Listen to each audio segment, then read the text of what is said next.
Tariffs. Now, I remember along with probably most people, were saying at the beginning, oh, by the 4th of July, somebody had to think how the the economy was going to be tanked by then.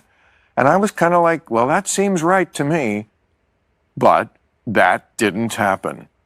Now, it could happen tomorrow.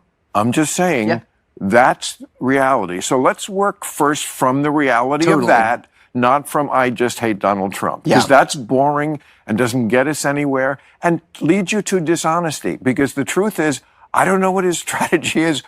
But look, the stock market is at record highs. I know not everybody lives by the stock market, but I also drive around. I don't see a country in a depression at all. I see people out there just living their lives.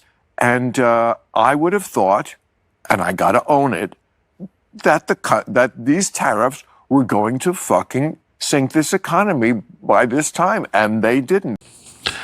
I think that if Democrats introduced the tariffs, then Democrats would have felt like the tariffs would work out well, similar to how the tariffs are working out well, which, granted, is parts to a whole here, because it's not just what you say, it's how you say it. And Trump has a way of saying things, right? And so how many other things? Trump has a way of saying things, okay?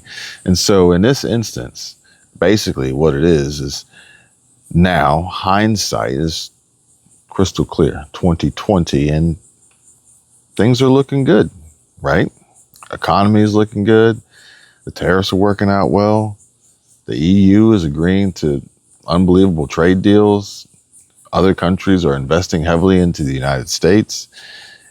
I mean, granted, we still have folks here who are continuously trying to wreck and wreak havoc on this country. For instance, the likes of Jasmine Crockett and or Letitia James. But we'll save that for another video. Thank you, Attorney General Bonta. The SNAP program is a critical lifeline for tens of millions of Americans throughout our country, and specifically 2.9 New Yorkers. Every day, SNAP benefits make it possible for working families to afford to put food on the table. And more than half of those who receive SNAP are families with children, and more than a third have elderly or disabled family members. Without SNAP, many families would not be able to count on their next meal. For decades, SNAP has prevented people from going hungry and saved countless lives. But now, this administration is attempting to use this program as a tool in their cruel and chaotic targeting of immigrants. It is outrageous. It is unacceptable. And this administration has demanded that states hand over sensitive personal information of all SNAP recipients going back to 2020. That includes addresses, social security numbers, immigration statuses, and more. This is not for research or to improve a service that millions count on. No, they are basically trying to weaponize the SNAP program against immigrant communities in violation of the law. And we collectively will not stand for it. That is the administration's plans, and they have made it abundantly clear. They even removed a notice on the USDA's website that promised people could apply for and receive SNAP benefits without immigration consequences. We will not allow this life-saving program to be illegally used to hunt down immigrants and their families. No one should fear for their safety when they seek food assistance for their families. And this administration cannot intimidate vulnerable families and prevent them from putting food on the table. Today, Attorney General Bonta, Attorney General Dana Nessel, and I are co-leading a coalition of our fellow Democratic attorneys general in suing this administration to protect SNAP and the sensitive personal information of all of its recipients. The federal government's demand that states turn over SNAP recipients' data is flat out illegal. In fact, our laws prohibit us from disclosing this SNAP data unless it is strictly necessary for administering the program. And in this case, it is not. This latest action from this administration is nothing more than an attempt to sow fear and to cause chaos amongst vulnerable populations. and we are suing to uphold the rule of law, to protect the sensitive personal information of everyone who receive SNAP benefits, and ensure that this administration does not use critical and necessary food assistance to target immigrant communities. I too want to thank my team. I want to thank my colleagues. I want to thank all of you. And now I turn it over to my colleague from Michigan, Attorney General Dana Nessel. That is what the law is. That is what the law is. So they want you to say, oh, it's all about partisan politics. Texas is a majority-minority state. They are trying to dilute the voices of the majority in this state.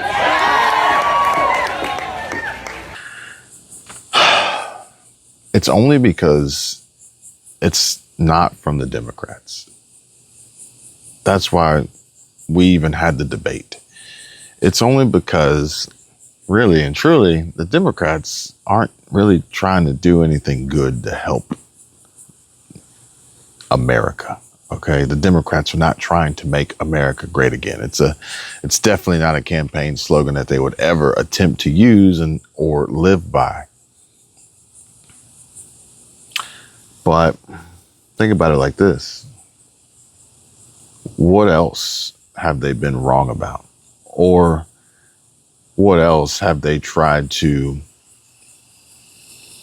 keep away, prevent? This is actually one of those conversations where people say, you know, I tell people I talk to folks that I work with about life, about business, about money, about finances, about economy, about you name it, okay? And I don't know how many times I've heard or how many times I've read or seen, gotten comments, messages. This is what they need to be teaching us in school. How come they're not teaching this in school? Well, it's top down, right? And the Board of Education was a government organization, basically. It was a branch of the government, an extension arm of the government, which was largely run by Democrats. And so if you think about it, the Democrats just don't want you to know anything that's actually going to help and benefit you. And they aren't going to present it in a way where that's abundantly clear. They're going to present it in a way that points fingers and blame at others and tries to create this divide, this attack against the enemy. But I'm not sure how many of you would consider President Trump to be the enemy, especially from the standpoint of him trying to do his best to help your bottom line, your household finances, your balance sheet. He's trying to get rid of the Fed chair, Jerome Powell, the man who stood on stage and told you pain will be felt by families and businesses. Record inflation will get worse before it gets better. That's the takeaway today from Federal Reserve Chairman Jay Powell. So Federal Reserve Chair Jerome Powell delivering a very clear message this morning. The Fed is going to use its tools to forcefully attack inflation, which, remember, is still near its highest level in more than 40 years.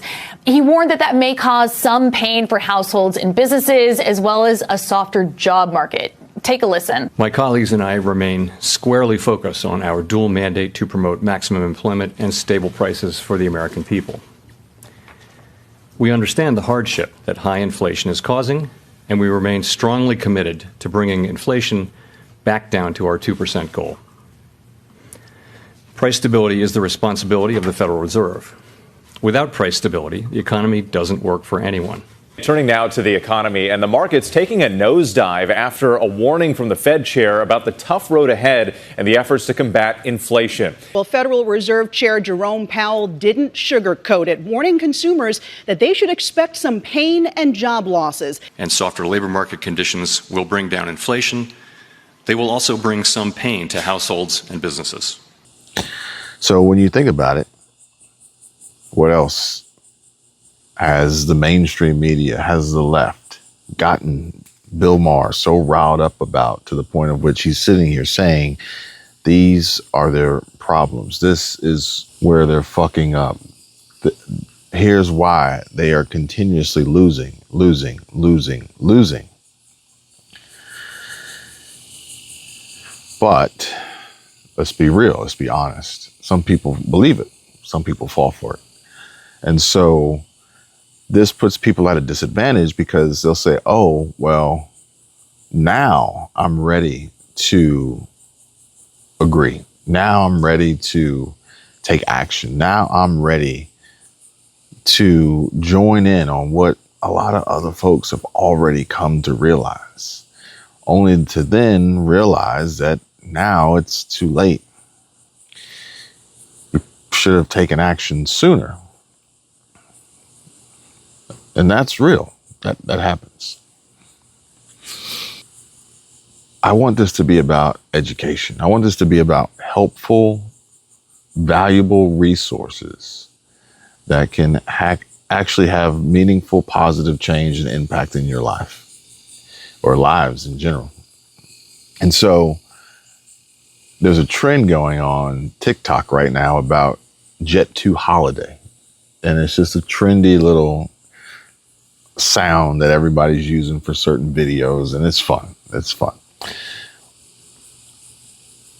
But I came across a reel today that actually explained what a Jet2 holiday is for non-Brits who don't know what a Jet2 holiday is.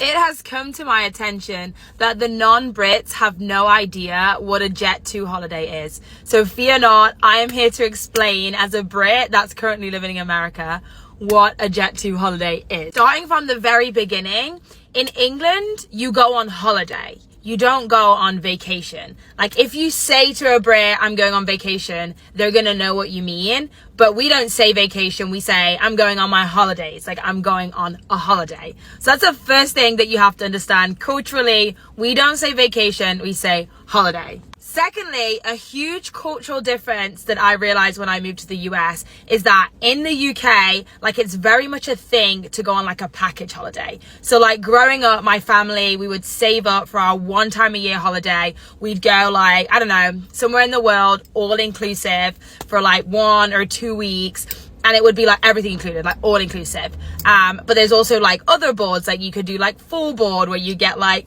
some meals included, like half board or just like bed and breakfast. But like in the UK, differently to the US specifically, I don't know about the rest of the world, but like package holidays are like a thing. So culturally, package holidays are a thing. It used to be that if you booked a package holiday, that you would go to like a travel agent. Like growing up, my parents would go to a travel agent and be like, we want to go to Spain, like let's book a holiday. But with the shift to like online shopping and doing things like more online, there are now platforms that are designed to book package holidays. Hence, Jet2 holidays. So now when you want to go on holiday, when you want to book a vacation, you can use a platform like Jet2 and book your holiday. And right now, you can save £50 off per person. That's £200 for a family of 4. And what's really funny is this advert, this commercial has been playing in the UK for years. So I would really love to know why it's suddenly blown up. Shout out to whoever made this trend like a thing. It's absolutely hilarious even out of context, but even funnier when you understand that just like culturally, like Jet2 holidays is just a thing. It's a platform that people use a lot to book holidays. So there you have it. That's what a Jet2 holiday is. Now you guys can use the sound and make jokes about it and actually understand what it means. So you can thank me later. And I'm not saying that this is the type of information that needs to be shared or taught in schools, but it is definitely the type of information that we normally aren't being provided up front initially, if ever. And so I'll share this with you. Our partners, Chapter, who offers free Medicare help, free Medicare consultation, and have already saved, on average, people $1,100. They've saved people more than $1,100. They've saved people less than $1,100. But I can tell you this, beyond a shadow of a doubt, they've provided so many folks with helpful and useful information that typically is being withheld from them on purpose. And similar to all that we've discussed up until this point on this video, well, I've also seen, heard, read comments from people I talk to and people I work with, people that I mentor, people that I coach, clients, you name it. And they say, Kevin, I wish I would have known. I wish someone would have told me about this sooner. I wish I would have done this long ago. Yeah, I'm talking about calling chapter. I'm talking about taking the opportunity to capitalize on something so great right now that is entirely free, that we all know already how great it is, except maybe you're feeling reluctant. Maybe you're feeling gun shy. Maybe you're feeling, I don't know what you're feeling, but odds are you're feeling that for a reason, because you've been trained and taught to feel that way. Only to then see and hear and read comments. If you scroll through my comments on my videos, you'll see how many people are very happy and very pleased and saving lots of money. And maybe you're not. And much like Bill Maher here, coming to the realization, this epiphany as far as Trump tariffs and Trump policy, I thought it was going to sink the economy. I thought this was going to be really bad. Yeah, well, it's not. It wasn't. I felt very strongly about this from the beginning, from the start. I could even probably point to old videos where I discussed this at the end of the campaign and early into the inauguration of this second administration, this second presidential term. And it's no different. Oh, I thought they were going to harass me. I thought this was going to be a high pressure sale. I thought they were going to be biased. No, chapter is not. And all they're trying to do is help as many people as they possibly can get the best coverage for them and save as much money as humanly possible. In fact, what they won't do is call you. They're not soliciting. They're not randomly dialing numbers or knocking on doors. They're asking folks like me and my wife and other folks you've probably heard from, Glenn Beck, Dave Ramsey, folks you know, are familiar with and trust. And that's it. The number's on the screen. The savings potential is out there. I wouldn't share it with you if I thought it was garbage or trash or junk or a waste of your time. And I hope that this video was informative, educational, and brought you some value.